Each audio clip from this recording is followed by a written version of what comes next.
یہ کہانی ہے حضرت سلیمان علیہ السلام کی اور جنات کے اس فریب کی۔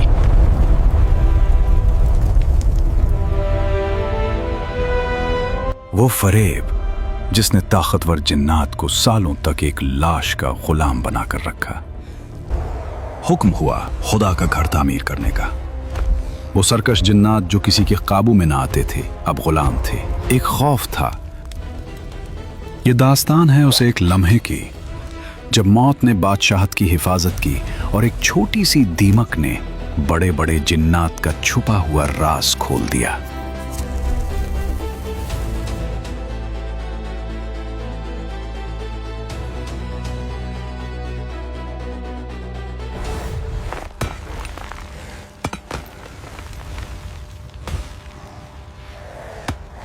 میرا جسم اب اور برداشت نہیں کر سکتا۔ 100 سال یا شاید 200، ہم کتنی دیر سے یہ پتھر اٹھا رہے ہیں؟ میرا جسم اب اور برداشت نہیں کر سکتا۔ شش، آہستہ بول، اگر انہوں نے سنا تو تمہیں پگھلے ہوئے تانبے میں قید کر دیں گے۔ وہاں ہیں، جاگ رہے ہیں، ان کی آنکھیں کبھی بند نہیں ہوتی، جیسے کہہ رہا ہو کہ میں یہی ہوں۔ کیا وہ کبھی تھکتے نہیں؟ کیا انہیں نیند نہیں آتی؟ مگر وہ انسان ہو کر چٹان کی طرح کھڑے ہیں۔ اور پھر وہ لمحہ آ گیا جو ہر زندہ چیز کا مقدر ہے۔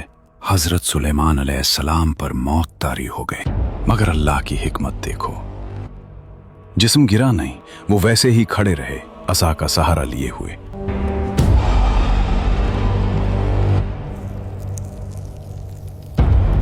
ایک طرف وہ جنات تھے جو خود کو غیب دان کہتے تھے، پہاڑ توڑ رہے تھے، اور دوسری طرف اللہ کا ایک چھوٹا سا سپاہی، ایک معمولی کیڑا اس بادشاہ کی لاٹھی کو کھا رہا تھا جس کے سہارے جنات کی غلامی ٹکی ہوئی تھی۔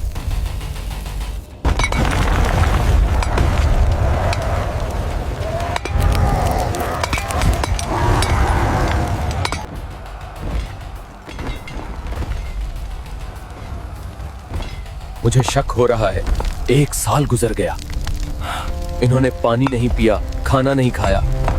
کیا تم پاگل ہو گئے ہو؟ یہ ان کا امتحان ہے، وہ دیکھنا چاہتے ہیں کہ کون کام روکنے کی جرات کرتا ہے۔ جو روکا وہ ختم، کام کرو۔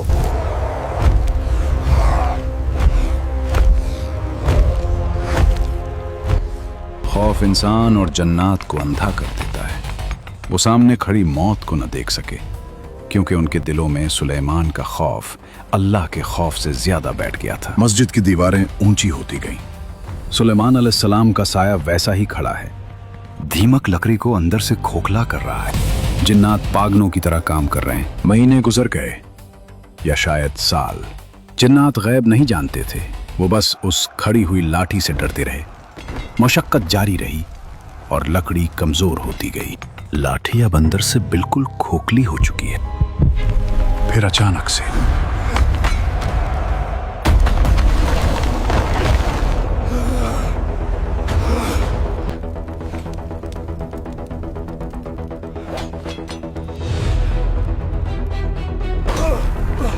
گر گئے، بادشاہ۔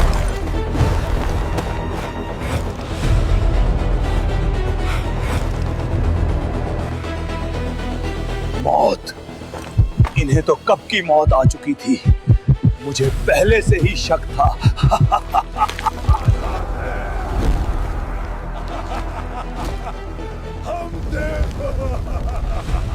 ہم آزاد ہیں، ہم بے وقوف تھے، ہم ایک مردہ جسم سے ڈرتے رہے۔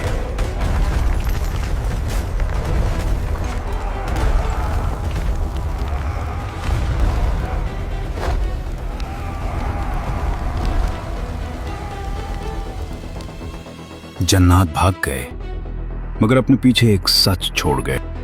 انسان سمجھتا تھا کہ جنات غیب کا علم رکھتے ہیں، اگر وہ واقعی غیب جانتے ہوتے تو برسوں تک اس ذلت اور عذاب میں مبتلا نہ رہتے۔ حضرت سلیمان علیہ السلام کو اللہ نے ایسی بادشاہت دی تھی جس میں صرف انسان نہیں بلکہ جنات اور پرندے بھی شامل تھے۔ جب یہ لشکر چلتا تھا تو زمین لرز اٹھتی تھی اور آسمان پر پرندوں کا سایہ چھا جاتا تھا۔ ایک دن حضرت سلیمان علیہ السلام اپنے اس عظیم الشان لشکر کے ساتھ